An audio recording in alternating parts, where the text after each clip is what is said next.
Hello મિત્રો, નમસ્કાર, good morning. આજે બહુ સરસ નવી ધાર્મિક વાત લઈને આવી છું। મારા વિડીયોને જરૂરથી લાઈક અને શેર કરજો, મારી ચેનલને સબસ્ક્રાઇબ કરજો। અત્યાર સુધી તમે મારા ઘણા વિડીયો જોયા, એને આગળ વધાર્યા છે, એ બદલ આપનો ખૂબ આભાર। સાથે બેલ આઇકન પણ પ્રેસ કરી દેજો, જેથી નવા વિડીયો તમારી સમક્ષ આવી જાય। આજે આપણે મિત્રો વાત કરીશું કે પૂજા સમયે ફૂલો ચઢાવવા પાછળના કયા કારણો છે। આપણે નાનપણથી એવું માનીએ છીએ, જાણીએ છીએ કે આપણને આપણા વડીલોએ શીખવાડ્યું છે, ભગવાનની પૂજા કરીએ એટલે હળદર, કંકુ, ફૂલ, જાત જાતનો પૂજાપો બધું ચડાવવું જોઈએ। પણ એની પાછળના ધાર્મિક વૈજ્ઞાનિક કારણો શું છે, તો આજે હું તમને આપણી સરસ ગુજરાતી ભાષામાં સમજાવીશ અને જણાવીશ કે પ્રથમ તો ફૂલો કોમળ, સુગંધિત અને શુદ્ધ હોય છે, સૌંદર્યનું પ્રતીક હોય છે। તે ભગવાન પ્રત્યેની ભક્તિની નિર્મળતા અને સમર્પણ ભાવને દર્શાવે છે। ફૂલ ચડાવવાનો અર્થ એ છે કે પ્રભુ, હું તમને મારું હૃદય અને મન અર્પણ કરું છું। જ્યારે આપણે ફૂલ ચડાવીએ ને ત્યારે આપણો ભાવ ખૂબ શુદ્ધ અને નિર્મળ હોય છે। ફૂલની જેમ નિસ્વાર્થ અને સુગંધિત બનવાની ભાવના આપણી વ્યક્ત થાય છે એ દરમિયાન। હવે આગળ વાત કરીએ મિત્રો, તો ઉર્જા અને સકારાત્મકતા। તમને એમ થાય કે ફૂલ ચડાવવા પાછળ કઈ ઉર્જા અને કઈ પોઝિટિવિટી આવી, પણ એવું નથી। ફૂલોમાં કુદરતી સ્પંદનો એટલે વાઇબ્રેશન્સ હોય છે, કારણ કે ફૂલ એ સજીવ જ છે, રોજ સવારે જાતે ખીલે છે, રાત્રે મુરઝાય છે, બરાબર, જે વાતાવરણને શુદ્ધ અને પ્રસન્ન બનાવે છે।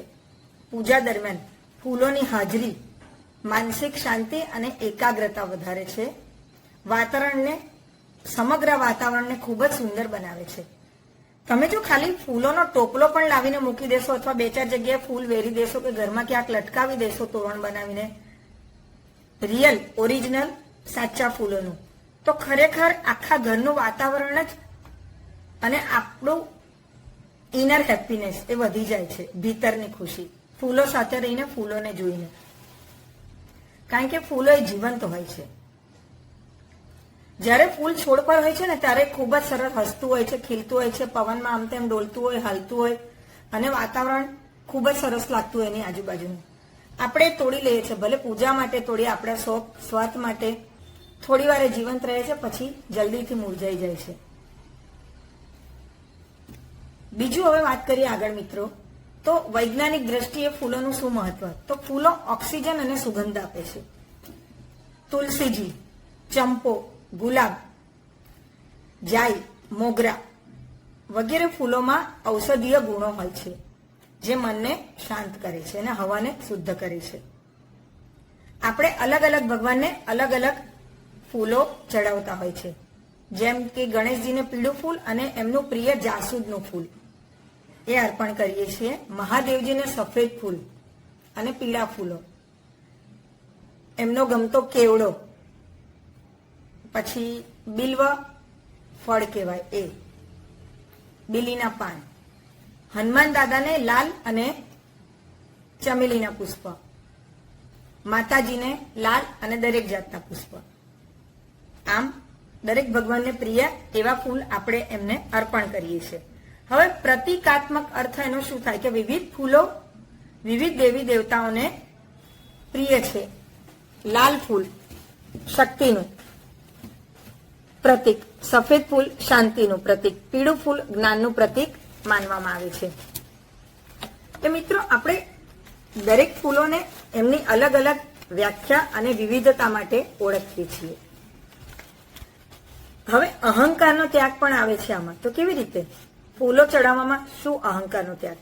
પણ ફૂલ જેવી ક્ષણિક નાની વસ્તુ ભગવાનને ચડાવીને આપણે આપણા અહંકાર, મોહ અને અસ્થાયી વસ્તુઓ પ્રત્યેની આસક્તિ છોડતા શીખીએ છીએ। આમ ફૂલ ચડાવવું એ માત્ર ધાર્મિક રિવાજ નથી, પણ ભાવનાત્મક, વૈજ્ઞાનિક અને આધ્યાત્મિક દ્રષ્ટિએ પણ અર્થપૂર્ણ છે. તો મિત્રો, આ સાથે હું મારો આ વિડીયો પૂરો કરીશ. મારે સાથે આ વિડીયોમાં જોડાઈ રહેવા બદલ આપનો ખૂબ આભાર. ફરી નવી વાત, નવા વિડીયો સાથે મળીશું. જય શ્રી કૃષ્ણ.